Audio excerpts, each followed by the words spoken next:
మనందరికీ తెలుసు కదా, రీసెంట్గా కొండేటి ఆదిమూలం ఆయనకు సంబంధించిన వీడియోలు నిన్న మొత్తం వైరల్గా మారినాయి. టీడీపీ పార్టీ కూడా ఆయన సస్పెండ్ అయితే చేయడం అయితే జరిగింది.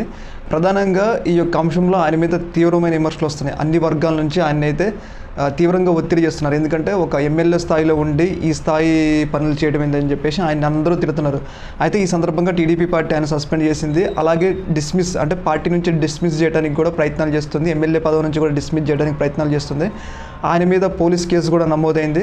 అయితే ఈ సందర్భంగా పోలీసులు అరెస్ట్ చేసిన సందర్భంగా ఎమ్మెల్యే ఆదిమూలానికి అయితే హార్ట్అటాక్ వచ్చినట్లయితే వార్తలు అయితే వస్తున్నాయి. అందులో భాగంగా ఆయన చెన్నై ఆసుపత్రికి తరలించారు అని చెప్పేసి అయితే ఒక వార్త అయితే బాగా హైలైట్ అవుతుంది.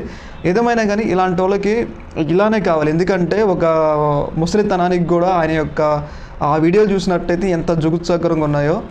అలాంటి సందర్భంలో ఇలాంటి వయసులో ఇలాంటి తప్పులు చేస్తే ఇలాంటి అంటే కర్మ ఈజ్ బ్యాక్ అంటారు కదా, అలాగనే ఇప్పుడు ఎమ్మెల్యే ఆదిమూలానికి తగిలింది. వెంటనే ఒక్క రోజులో ఆయన జీవితం మొత్తం మారిపోయింది. వీడియో బయటపడటం, టీడీపీ పార్టీ డిస్మెంట్ చేయడం, పోలీసులు అరెస్ట్ చేయడం అనేది ఒక్కసారిగా ఆదిమూలానికి షాకుల మీద షాకులు అయితే తగులుతున్నాయి.